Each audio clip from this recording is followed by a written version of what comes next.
Hi and welcome again to Toa. I'm Andy Hall and here's an update on my channel. We're a couple of weeks removed from the end of the Poor Boys RC Speedrun Challenge. Draghopper here got itself to 4th in class with 74.5 miles an hour. An amazing speed, faster than I can hang on to anyway. So really pleased with that. It's still a little bit broken, but you can possibly tell from my colour I've been out of the country for a couple of weeks. I'm back now to give you some updates and show you what I'm getting ready for next. So thank you very much, Phil, again for the Speedrun Challenge. I'm astounded of the generosity of the sponsors and of Tomley for rippling prizes down. That's put me in with a helicopter and a Hobby King voucher, so I'm very pleased for that. I'm also very pleased to have won the spin the wheel and pick up Tomley's 83 mile an hour Grasshopper Evo. My plan for both of those cars is for them to not retire. They'll come and pop out and do bits and bobs here and there.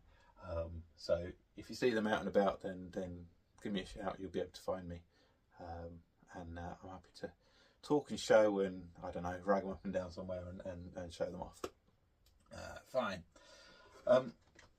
The other thing I'm trying to get ready for this week is there's a race I'm doing at Robin Hood Raceway in the UK. So that is a vintage race, 2-wheel drive and 4-wheel drive. The vintage class I've entered for 4-wheel drive, well for both actually, is the 89 to 93 age group. So for 4-wheel drive we have an absolute basket case of a Manta Ray as a parts car to the one that I've shown you previously, my Top Force Evo. You can't see, it is sporting a wing, but an unpainted Penguin copy of a Tamiya Racing wing. The Evo wing never made it. It didn't make it through the previous race event I did at Eden Park with it. So it's been replaced now with a period specific wing, but otherwise the car is exactly as you've seen it previously. I have driven this car at Robin Hood Raceway before now. I have not driven it on honeycombs. If anyone has driven the Robin Hood Raceway on honeycombs, they will know it is challenging to find the grip and the traction and the drive.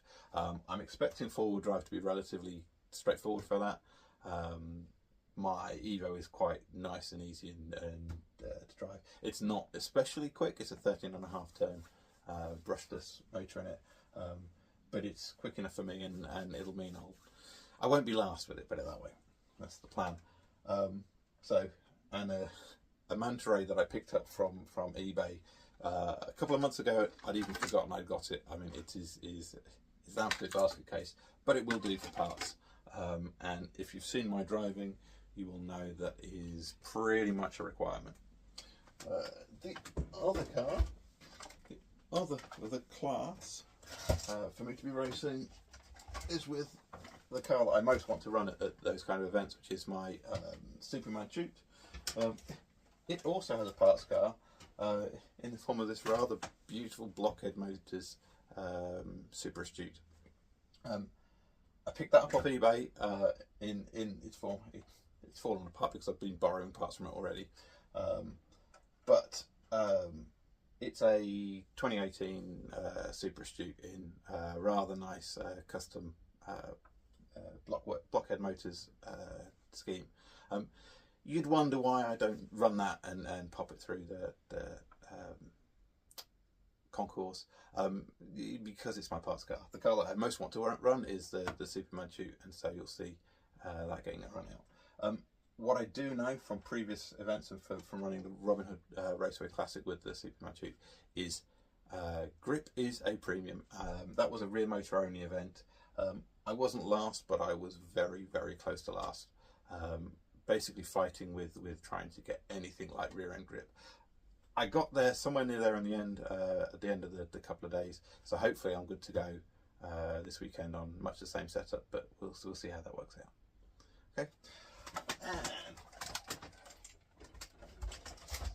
And one other thing to come from the channel, come come onto the channel is a new car.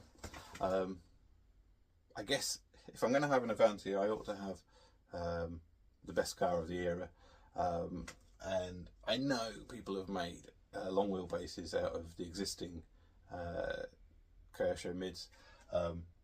There was only ever one that I was going to want, and it's the Turbo Optima Mid Special. Long wheelbase, a beautiful thing. I'm told, I haven't got that far yet, I'm told that it's a beauty even under the box. Let's do it now. I'm presuming everyone who's seeing this video has already seen inside one of these. I have not, and I can't with the, oh, okay.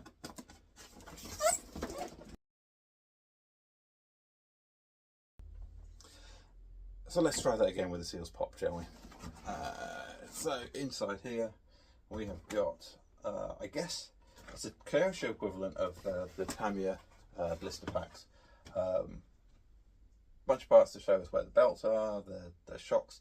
I know that the re-releases of all the Kyosho have got screw shock collar, so that's nice to see. UJs all round, ball bearings you'd certainly expect. We have body shell, we have an under tray. My word, an under tray is going to be necessary.